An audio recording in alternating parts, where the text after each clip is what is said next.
as plans often do, the plans changed. So now what I'm going with is the Jeep YJ rear section of the frame to the front section of the Explorer frame. Both sides need to be cut further. I just cut them long to see how it fit and get stuff leveled up. The game plan is to cut this weld here, cut this piece out down to here, and then bring this piece in, bring that piece in up here and level it with this piece, tack that on.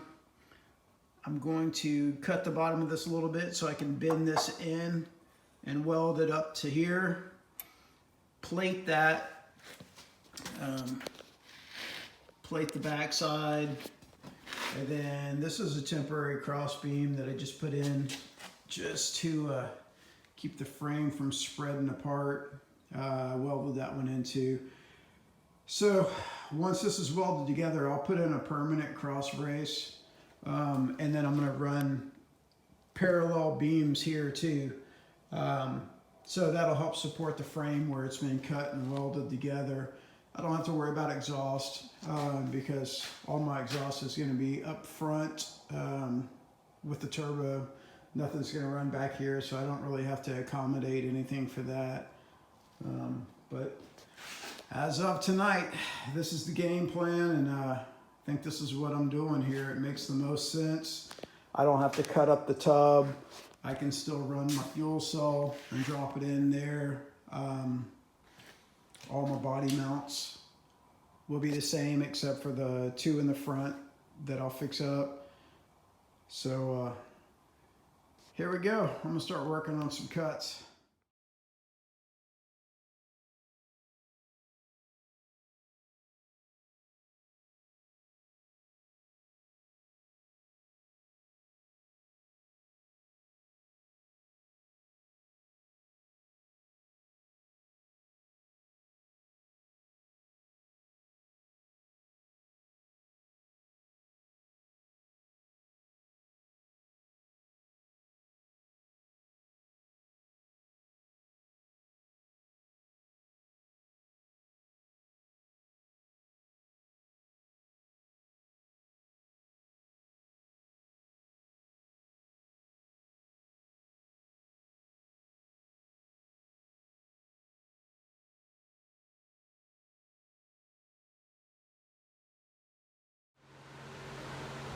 Well, I got the 3 inches cut off the frame rails today. I measured from the center of the axle to here. It was 65 inches on both of these. So I've got both of those cut. The 65-inch mark is here on the Explorer frame. So now what I'm going to do is I'm going to cut a V in this bottom piece and cut it off a little bit. So when this part slides in, I can bend this over and weld that to it before I plate it. That's the plan. So I might put it on time lapse here and start cutting here. So that's where we're at.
Well, I'm stoked all my welds, well, not necessarily the welds, the measurements, the cuts, everything lined up. I'm good diagonally.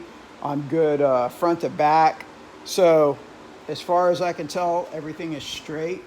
I'm excited. So now I got to go in, finish up all my welds, do my plating, box it in, fish plates, get all that. I know I say a lot. It's hard to think. I just said it again.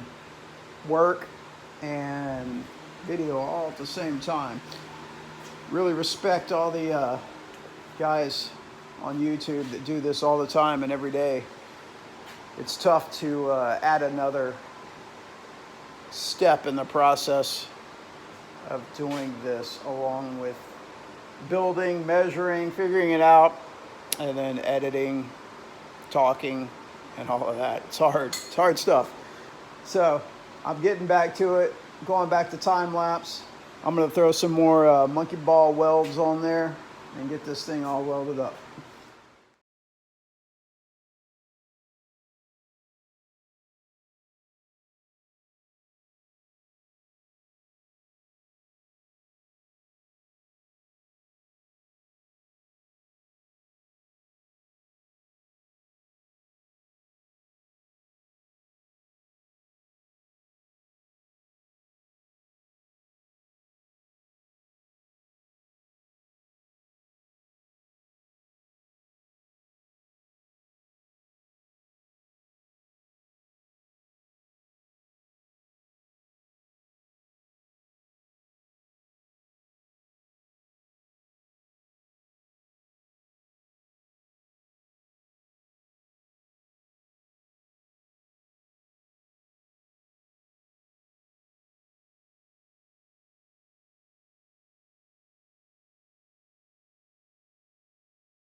Well, I got everything boxed in this morning.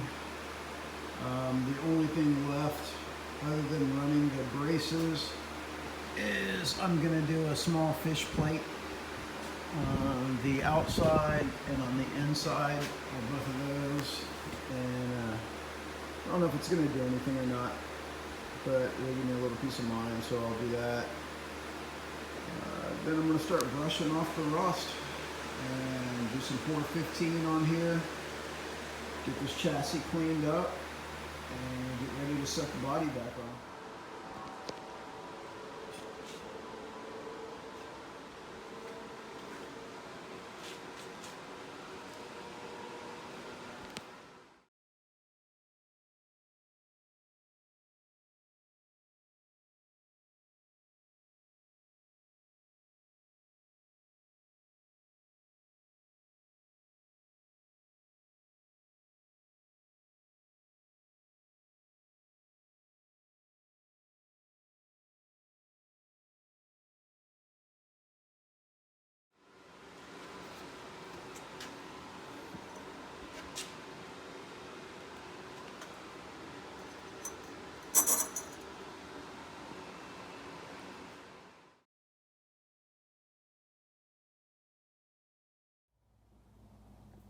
Now the engine's back in.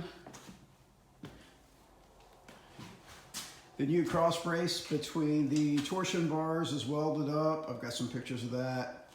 The frame is plated.